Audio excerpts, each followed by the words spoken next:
Welcome to Good Grief, the podcast where resilience meets reality. I'm your host, Dr. Christine Malone. In this podcast, we delve deep into the stories of individuals who've triumphed over tragedy, adversity, and trauma. In every episode, we bring you raw and honest narratives from guests who faced life's most challenging moments head on. Through candid conversations, they share their journeys of resilience, shedding light on the strategies, mindset shifts, and support systems that empowered them to rise above their darkest hours. Join us as we explore the profound depths of human resilience and discover how, even in the face of life's toughest trials, there can be light, growth, and yes, good grief.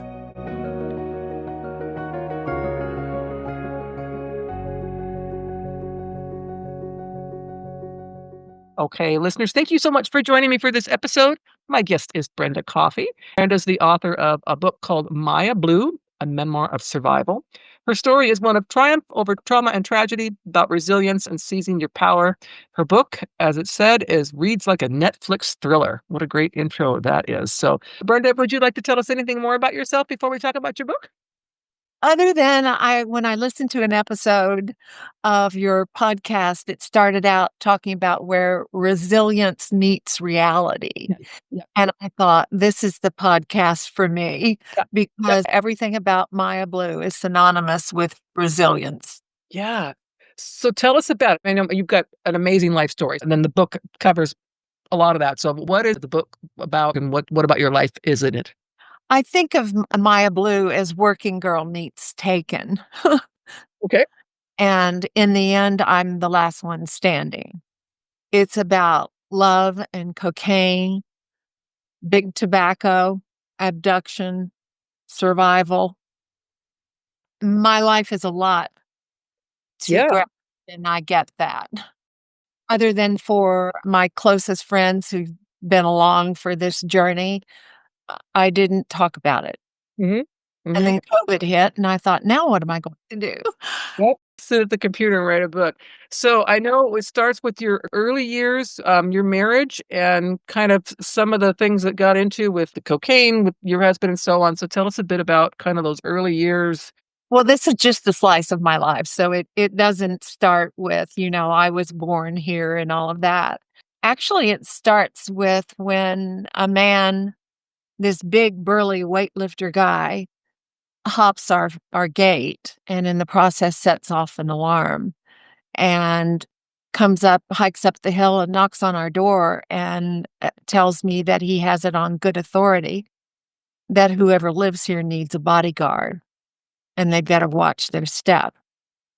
And I was in my 20s and used to already being resilient and a survivor. My mother and I had role reversed when I was 12, and I became the mother and she became the daughter. So I just looked at him and said, "You must have the wrong house." And I closed the door and immediately called my husband. We had just started a public company in addition to the first personal computer and the microprocessor. He made the first smokeless cigarette, and I coined the terms vape and vaping. Right. So we had started another public company, his second, to manufacture Favor smokeless cigarettes here in San Antonio, Texas. And at that point, when that man knocked on our door, I already knew that something was not right because I had seen men stopping at the foot of our hill in four-door sedans and putting our garbage in the trunk of their car. Oh. I would find that my office upstairs, the papers were not as I left them the day before. My drawers and my closets, something was amiss. I noticed that a black high heel was with a hiking boot, and my lingerie drawer had been gone through. And this happened more than once. And because our very existence of the smokeless cigarette threatened the big tobacco companies, the big six, because it looked like a cigarette, it weighed like a cigarette, you inhaled, but there was no smoke. It was just nicotine, and nicotine vaporizes all by itself.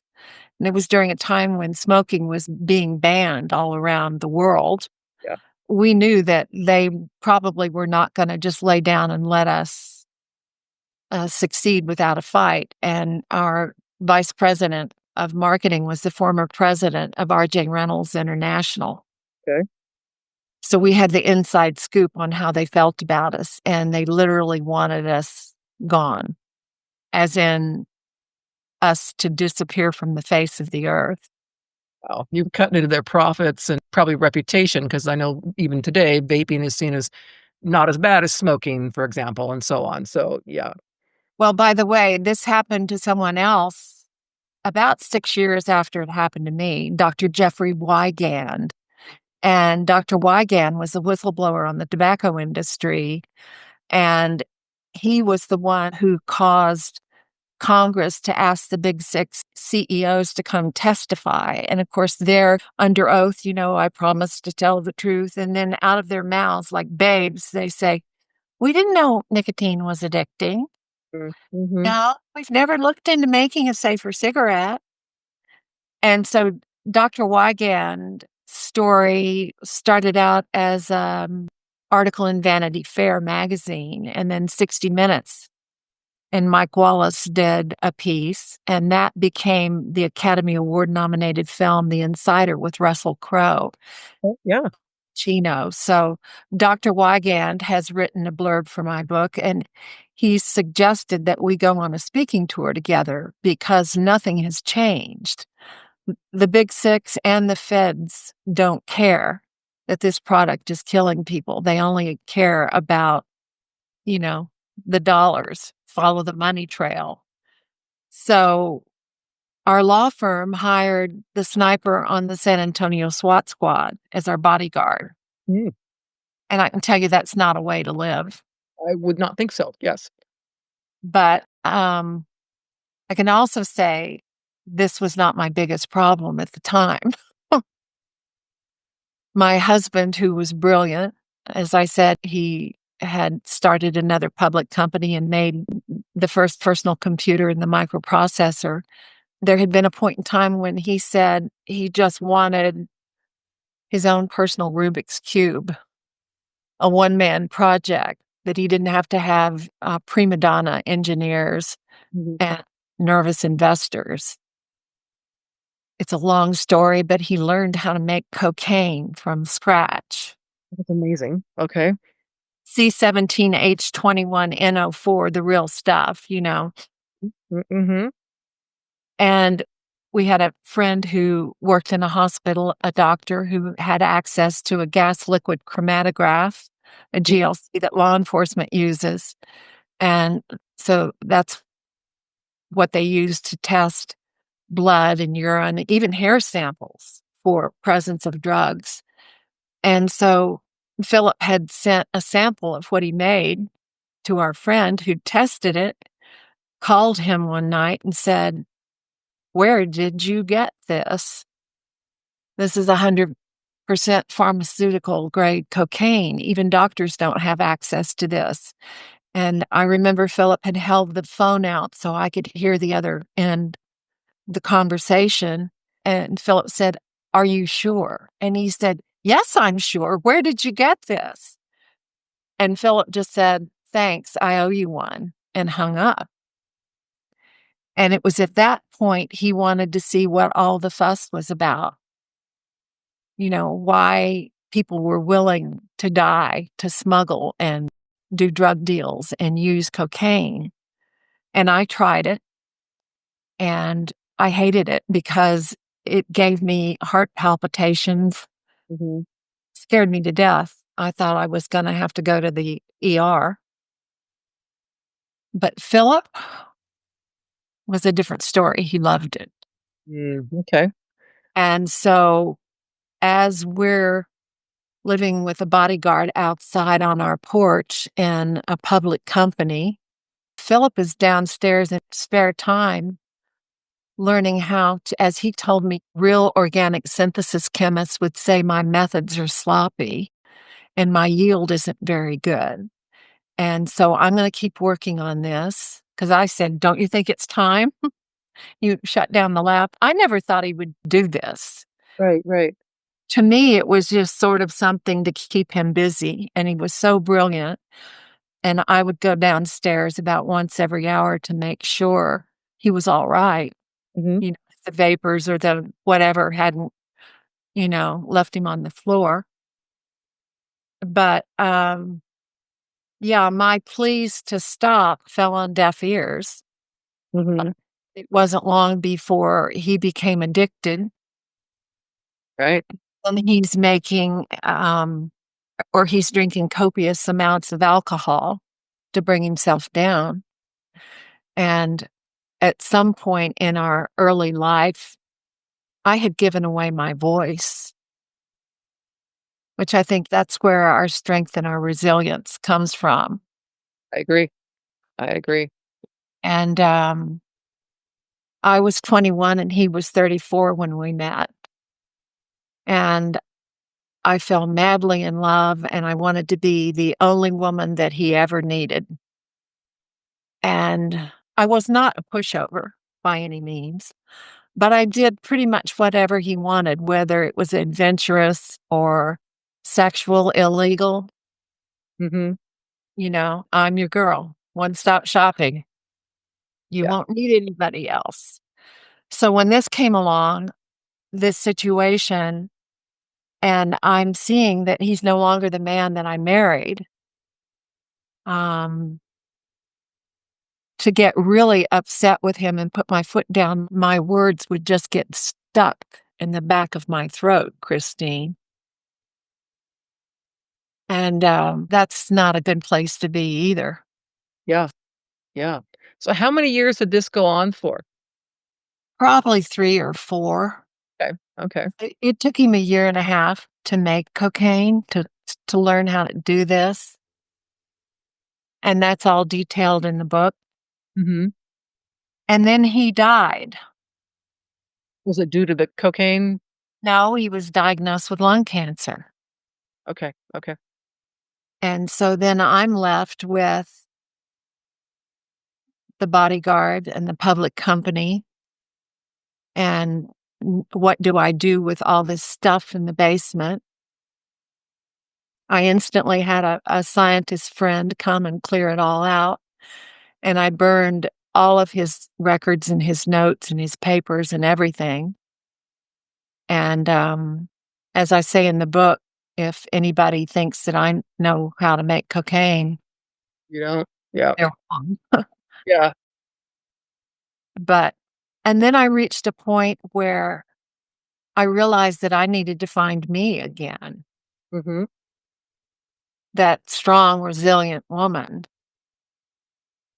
And so Philip and I, part of what we used to like to do would be we would search for minerals and crystals in abandoned silver mines or arrowheads, or we'd go scuba diving in the Yucatan. And while we were there, we started looking at Mayan ruins. And then we decided, well, I bet there's a lot of Maya ruins that haven't been discovered. Let's go see if we can find any. That adventurous nature Right. Right. that I had then absorbed from him. We were both adrenaline junkies. So that was in my nature. And I went to Central America. I had heard that Tikal, one of the big Maya ruins in Guatemala, had been restored enough that the archaeologists were letting Oh, yeah. tourists come. And so I got on a bus, and I'm adventurous. My friends called me Rambarella at the time, which was their nickname for part Rambo, part Barbarella. Right. Right. And I thought, "Oh, I can do anything. They have no clue what I've been through." And the bus let me off in the middle of the jungle, and I'm standing there, and this little cab driver comes along. He spoke pretty good English, and, I told him I wanted to go to Tikal. Long story short, he tells me that he can take me to where I can catch a bus to Tikal, Mhm. but we find ourselves on the wrong road, let's say, at the wrong time, and we were in the Guatemalan Army's training base. They're commandos, And I didn't know this at the time. I've since researched this group a lot. The two of us were forced out of the car at gunpoint and made to walk 15, maybe 20 minutes into the jungle. And I had a hunch that what they planned for us, mainly me, was not good. And I've since learned that the United Nations refers to this particular faction of the Guatemalan army as the worst of the worst. And they were responsible at the time for murdering upwards of 200,000 people. And I guess you would call it an ethnic cleansing. I understand why the people of Guatemala are fleeing their country. Yeah. I do. But at the same time, according to the United Nations, is when I was taken, this particular group had caused about 45,000 people to go missing. They called them Los Desaparecidos, the disappeared. Mm-hmm. It wasn't just Guatemalans. There were people, Americans, people from all over the world. About 3,000 non-Guatemalans is the best that the United Nations can tell, went missing at the same time. And I managed to not panic because I'd already been through a lot, starting with when my mother and I role reversed. I was really good at thinking on my feet and staying calm. Mm-hmm. And I seized an opportunity and I wound up hurting one of them pretty bad. He recuperated. I will tell you that. You'll have to read about it. It's probably not what you want me to talk about on air. And I grabbed Esteban's hand and I saw what they did with my passport and my keys, and we ran. Wow. And got away. So that's amazing. That's like a Netflix movie right there in and of itself, just that part of the story. So that's amazing. So do you still have the smokeless cigarette company? Are you still involved in that? No, I wound up doing what turned out to be a hostile takeover of that public company and became managing consultant and a board member. And we sold the Phillips patents to Pharmacia Leo, which developed the Nicorette gum and the Nicorette patch. Mm-hmm. And so Favor Smokeless Cigarette, they redesigned it and it became the Nicotrol nicotine inhaler. Okay. Okay. That's amazing. That's absolutely amazing. So did you write the book mostly to just kind of, you just wanted to tell your story, or were you looking to help certain people? What were you thinking when you decided to write your book? Well, as I mentioned to you, it was COVID. Mm-hmm. And I have one of the top blogs for women over 50, and I write a lot about survivorship. Mm-hmm. And before that, I'd had the top blog for breast cancer. Okay. And of course, that's all about how do you get through? How do I survive this and come out on the other side? And how does my family remain intact and the caregiver and the kids? Because as you know, it's a family disease, cancer. Yes, it is. Yes, absolutely. Uh, and so for all these years I had been blogging, it occurred to me that I talked a lot about survivorship and resilience in one form or another. And well, actually, you ask a good question because one of my readers had left me a comment on 1010 Park Place, which is my blog. And she said, "You write a lot about survivorship. And if these are the stories you're willing to tell us, what are the ones you haven't told us?" Mm. And she was a reader from London. And I went, bingo, she doesn't know how right she is. And my readers know nothing about what's in Maya Blue. They know nothing about what I've told you. Right, right. And so I just started thinking. And of course, I've been keeping notes all these years. Hmm.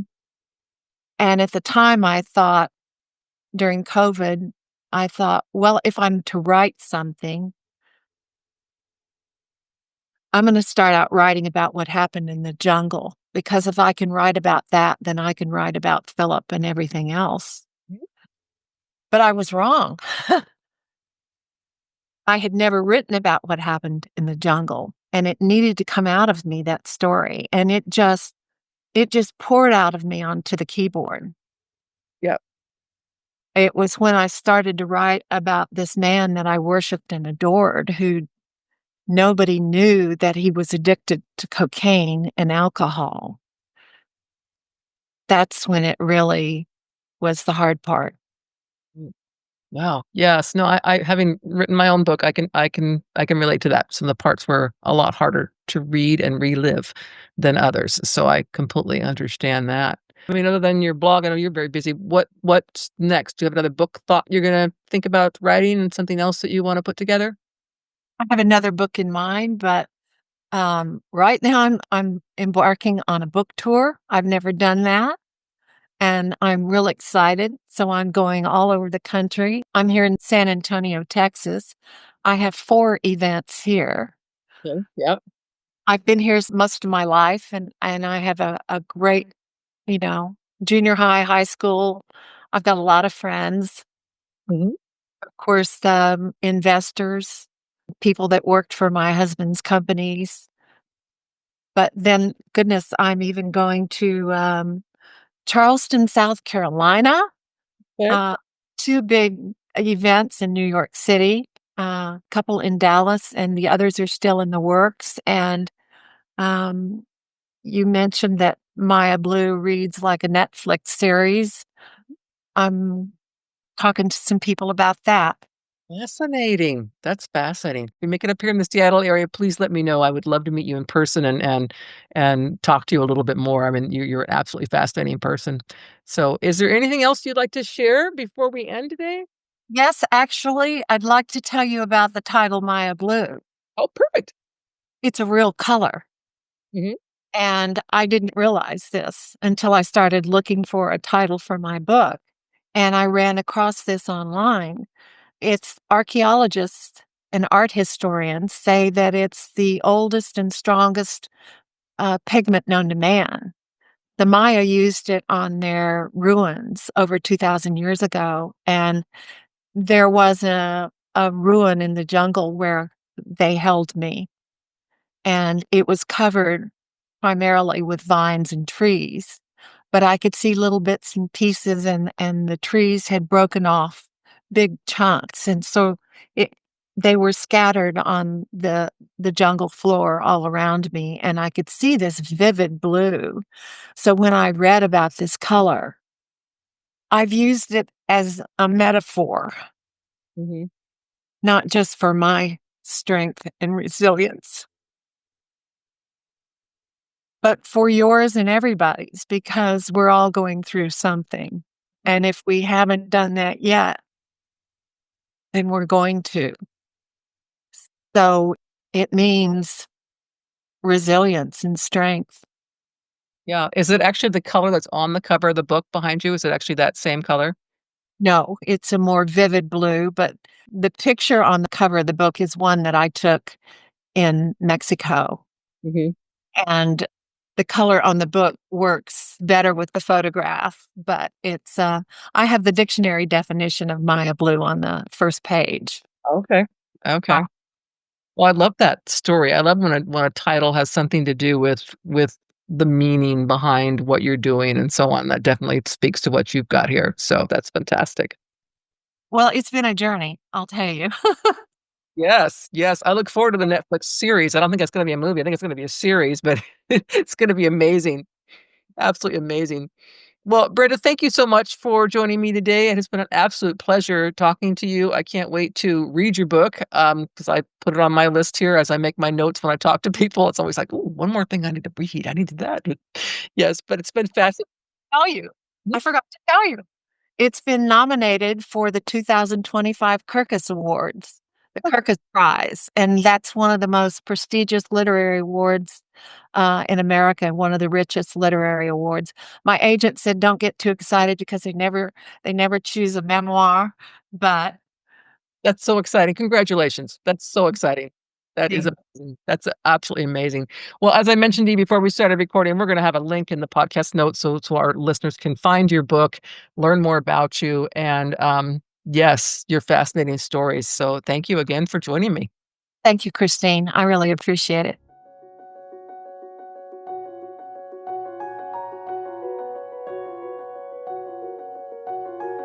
Thank you for joining us for this episode of Good Grief.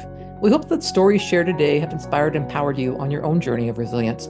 If you want to dive deeper into the themes of trauma, tragedy, and survival, be sure to check out my memoir, The Day I Became the Spider Killer, a memoir of trauma, tragedy, and survival. In this book, I shared my own raw and honest experiences, offering insights and strategies for overcoming life's toughest challenges. You can purchase the book on Amazon, Barnes & Noble, or listen to it on Audible.